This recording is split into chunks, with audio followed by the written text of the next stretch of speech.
आणि आता पाहूयात महाफास्ट 50 बातम्या।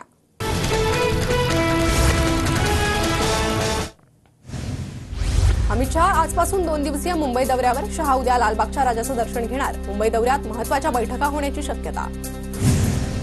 मंत्री धनंजय मुंडे यांनी मनोज जरांगेंची भेट घेतली। मध्यरात्री अंतरवाली सराटी गावात जाऊन जरांगेंची भेट घेत प्रदीर्घ चर्चा।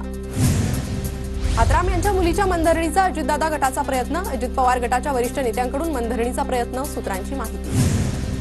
धर्मराव आत्राम यांची मुलगी भाग्यश्री आत्राम 11 किंवा 12 सप्टेंबरला शरद पवार गटात प्रवेश करणार। भाग्यश्री आत्रामांसह त्यांचे पतीही पवार गटात प्रवेश करणार। अहेरी विधानसभा मतदारसंघात राजकारण तापलं। तासगाव कवठे महाकाळमध्ये अजित घोरपडे सरकारशिवाय पर्याय नाही। काँग्रेस खासदार विशाल पाटलांच्या वक्तव्यामुळे जिल्ह्याच्या राजकारणात चर्चा। तासगाव कवठे महाकाळमध्ये सध्या पवार गटाच्या सुमन पाटील आमदार। मुख्यमंत्री एकनाथ शिंदे आज आळंदीत जाणार। वारकरी संतपूजन सोहळा आणि भूमिपूजन समारंभाला उपस्थित राहणार। उपमुख्यमंत्री अजित पवार आज बारामतीच्या दौऱ्यावर। बारामतीत दादांच्या उपस्थितीत विविध कार्यक्रमांचं आयोजन। सकाळी कसबा येथे जनता दरबार, तर कार्यकर्त्यांचेही पक्षप्रवेश होणार।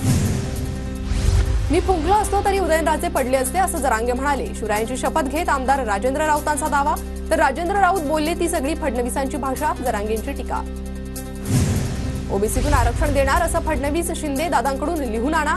जरांगेंनी राजेंद्र राऊतांचं आव्हान स्वीकारलं, तर मराठा आरक्षणाचं महाविकास आघाडीकडून लिहून घ्या। राजेंद्र राऊतांनी जरांगेंना दिलेलं आव्हान। हिम्मत असेल तर जरांगेंनी चर्चेला यावं। प्रसाद लाड यांचं मनोज जरांगेंना आव्हान, तर जरांगे पाटील महाविकास आघाडीचा माणूस, पवारांचं घातलेलं कातडं फाडणार। लाड यांचा जरांगे पाटलांना इशारा। मनोज जरांगे हेच खरे ईडब्ल्यूएस आरक्षणाचे मारेकरी। जरांगेंना भाजपद्वेषाने पछाडलंय, दरेकरांची टीका। तर जरांगे भाजपद्वेषाने महाविकास आघाडीला पूरक काम करतात, दरेकरांचा आरोप। राज्यात महाविकास आघाडी सरकार आलं पाहिजे। फोडाफोडीचं राजकारण बघता महाविकास आघाडी सरकार महत्त्वाचं। एकनाथ खडसेंची प्रतिक्रिया, तर खडसेंची भूमिका दुहेरी आणि स्वार्थी। गिरीश महाजनांचा हल्लाबोल। खंडणी शब्दावर जयंत पाटील ठाम। महाराजांनी लिहिलेल्या पत्रातही खंडणीचा उल्लेख। आताची खंडणी आणि तेव्हाची खंडणी दोन्ही अर्थ वेगळे। भाजपचा इतिहास कच्चा, जयंत पाटलांनी सुनावलं। मी माझी चूक मान्य केली। बंडामुळे पवार घराण्यात पडलेल्या फुटीबाबत अजितदादांची जाहीर कबुली। पवार गटात जाण्याच्या तयारीत असलेल्या भाग्यश्री आत्रामांना दादांचा सल्ला।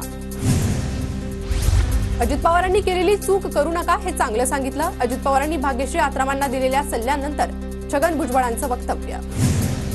राज्यातील विधानसभेच्या सर्वच मतदारसंघात काँग्रेसकडून आढावा। 170 पेक्षा जास्त मतदारसंघात आढावा पूर्ण, सूत्रांची माहिती। राजकीय नेत्यांबद्दलची विश्वसनीयता कमी होत चालली आहे। राजकारणी जसे बोलतो तसे करत नाही असं लोकांना वाटतं, नितीन गडकरींचं वक्तव्य। शेतकरी नेते रविकांत तुपकरांचं अन्नत्याग आंदोलन तात्पुरतं स्थगित। मंत्रालयात 11 सप्टेंबरला अजितदादांच्या उपस्थितीत बैठक। तोडगा न निघाल्यास 12 सप्टेंबरला पुन्हा आंदोलनाचा तुपकरांचा इशारा। लालबाग राजा येथील भक्तांनी दिलेल्या 1 दिवसाच्या दानपेटीच्या पेट्या आज उघडल्या जाणार, तर आज सकाळी 10 वाजता दानपेट्यातील भक्तीने दिलेलं दान मोजलं जाणार। मनसे अध्यक्ष राज ठाकरेंच्या गणपतीचं आज विसर्जन होणार। गणरायाचं काल आगमन झाल्यानंतर आज 1.5 दिवसांच्या गणेशाला मनोभावे निरोप देण्यात येणार। 1.5 दिवसांच्या गणपतीचं आज विसर्जन होणार। मुंबईतील समुद्रकिनारी आज आपल्या लाडक्या बाप्पाला निरोप देणार। लालबागच्या राजाच्या दर्शनासाठी भाविकांची मोठी रांग। रविवारची सुट्टी असल्यानं भाविकांची सार्वजनिक गणेशोत्सवाच्या मंडळात दर्शनासाठी गर्दी।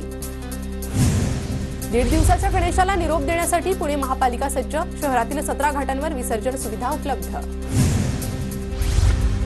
जळगावच्या चाळीसगावमध्ये गणेशोत्सवानिमित्त अयोध्येतील राम मंदिराचा देखावा। 6000 थर्माकॉल पासून अयोध्या येथील मंदिराची प्रतिकृती।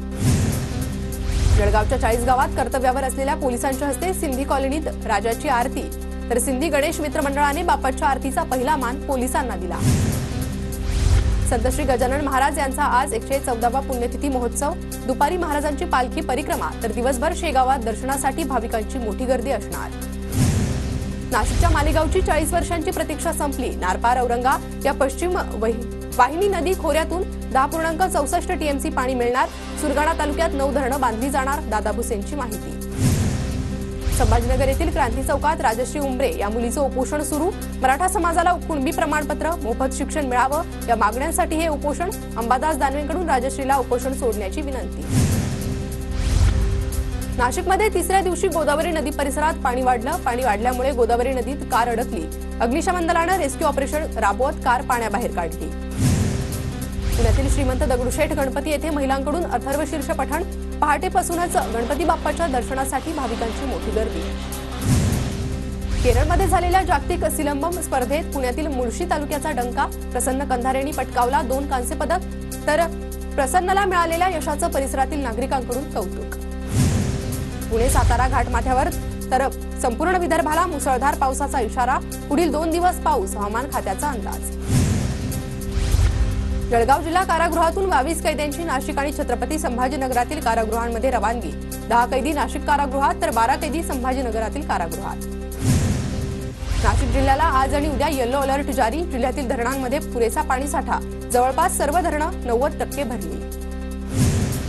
जायकवाडी धरण 95.49% भरलं, धरणाच्या उजव्या कालव्यातून माजलगाव धरणाकरता 500 क्युसेक पाण्याचा विसर्ग, पाणीसाठा वाढल्याने मराठवाड्याला दिलासा।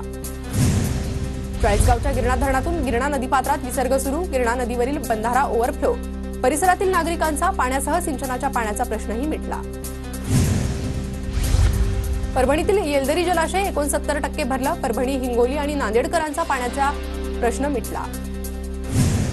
परभणीच्या पूर्णा शहरात खड्ड्यांचं साम्राज्य, अपघातांच्या संख्येत वाढ, नागरिकांची तारांबळ। चाळीसगावच्या मन्याड धरण 48% भरलं, चाळीसगाव तालुक्यातील 22हून अधिक गावांना धरणातून सिंचनाचा तसेच पिण्याच्या पाण्याचा पुरवठा। परभणीच्या दुधगाव महसूल मंडळात अतिवृष्टीमुळे शेती पिकांचं मोठं नुकसान, हेक्टरी 50,000 मदत जाहीर करा, शेतकऱ्यांची मागणी।